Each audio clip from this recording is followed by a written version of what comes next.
నమస్తే అండి. సేద్యం మిద్దె తోట యూట్యూబ్ ఛానల్కి స్వాగతం. ఈరోజు ఏం చూపెడుతున్నా అనుకుంటున్నారు కదా. మనందరికి కూడా బోనిసాయి ప్లాంట్స్ అంటే చాలా ఇష్టం.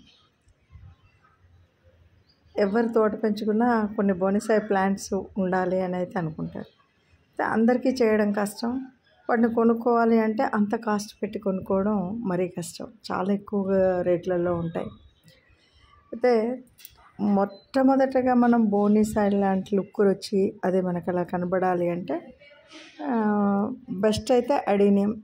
దాని తర్వాత మనం కూడా మన చేతులతో మనమే పెట్టుకొని పెంచుకొని దాన్ని ఒక షేప్ చేసుకొని ఉన్నటువంటి స్టైల్స్ 6 స్టైల్స్ ఏవైనా సరే మనం చేసుకోవాలంటే మనం ఇలా పెట్టగానే అలా నాటుకొని మనకు కావలసినట్టుగా ఉండేలాగా కావలసినట్టు మలుచుకునేలాగా ఉండే మొక్క అయితే జేడ్ ప్లాంట్ అండి.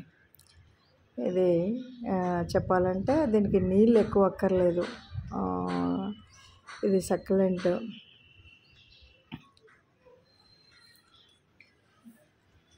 దీంట్లో ఆకుల నిండా నీళ్ళు ఉంటాయి. ఎండకే బతుకుతుంది. నీళ్ళు ఎక్కువైనా ఆకులు రాలిపోతూ ఉంటాయి. కానీ ఈ మొక్క అతి చిన్న మొక్క, లీఫ్ లాంటిది పెట్టినా బతికేటువంటి గుణం ఉంటుంది. సో మనకి బోన్సాయి కావాలంటే కొన్ని పార్ట్స్ అయితే కావాలి. ఇలాంటివి ఏవైనా మనం దాంట్లో ఆ షేప్లో పెట్టుకోవడానికి ఉంటే ఆ లుక్ ఇంకొంచెం ఎలివేట్ అవుతుంది. ముందు మనకు కావాల్సింది ఏ మొక్క పెట్టుకుంటే బాగుంటుంది. తర్వాత ముందు చిన్న చిన్న సైజులలో పెట్టుకొని అంటే కొంచెం మొక్క మొదలు ఊరినాక దాని తర్వాత మనకు నచ్చిన షేప్స్ ఆఫ్ పాట్స్ తెచ్చుకొని దాంట్లో మనం రీపాటింగ్ చేసుకునేటప్పుడు పెట్టుకోవాలి. అందుకని కొన్ని ప్లాంటర్స్ అయితే ఉండాలి. అట్లాగే మొక్క పెట్టుకునేటప్పుడు మరి ముందే మనం ఇట్లా షేప్ ఉన్న పాటలలో పెట్టుకునే ఒక షేప్ వచ్చేయాలి అంటే మాత్రం కాని పని అండి.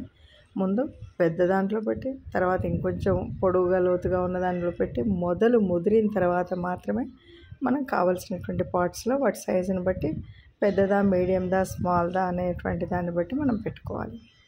అయితే మనం పెట్టుకోగానే నాటుకొని నువ్వు ఎలా నీళ్ళు పోసినా ఏం చేసినా బాగా బతికేటువంటి మొక్క మాత్రం ఈ జేడ్ ప్లాంట్. దీనికి పోషకాలు ఎక్కువ ఉండాలి. ఎందుకంటే చిన్న పాటలో పెడతాం, తక్కువ మట్టి పడుతుంది కానీ పోషకం ఎక్కువ ఉండాలి. అట్లాగే డ్రైనేజ్ హోల్స్ చాలా పెద్దగా ఉండాలి.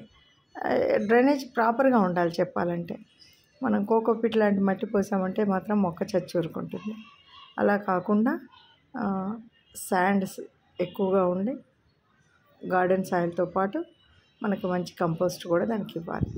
అట్లా ఇస్తే మొక్కని మనం ఎలా షేప్లో పెట్టుకోవాలి, మనం అనుకున్నటువంటి బోనిసాయి అందంగా అంత పెద్ద వృక్షం లాంటి రూపాన్ని మన ఇంట్లో మన చిన్న కుండీలో మనం ఎలా పెట్టుకోగలుగుతామో పెట్టుకోవచ్చు అన్నమాట. అలా పెట్టుకోవడానికి మన దగ్గర ఇప్పటికే ఎప్పటి నుండో ఉన్నటువంటి ఇట్లాంటి పెద్ద మొక్కలు ఉంటే వాటిని ఎట్లా షేప్ చేసుకోవచ్చు, వాటిని ఏ రకంగా పెట్టుకొని రిపోర్ట్ చేసుకుని చక్కగా వాటిని షేప్ చేయడం ఎలా అన్నది నేను చూపెట్టాలనుకున్నాను.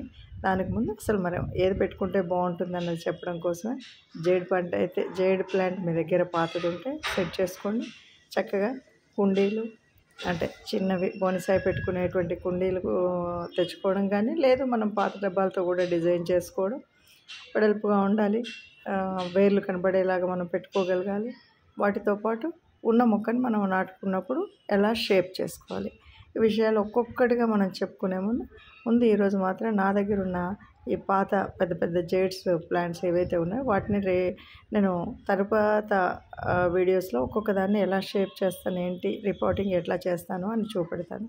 దానికి ముందు నా దగ్గర ఉన్నటువంటి జేడ్ ప్లాంట్ అండి ఇది. అసలు ఇంతకుముందు చాలా పెద్దది ఉండాలి. నా పొరపాట్ల నుండి మనం చాలా నేర్చుకుంటాం కాబట్టి నా పొరపాటు వల్ల పెద్ద చెట్టు చనిపోయింది. ఇప్పుడున్న వాటిని ఎట్లా చేస్తానో మీకు చూపెడతాను ఫ్రెండ్స్.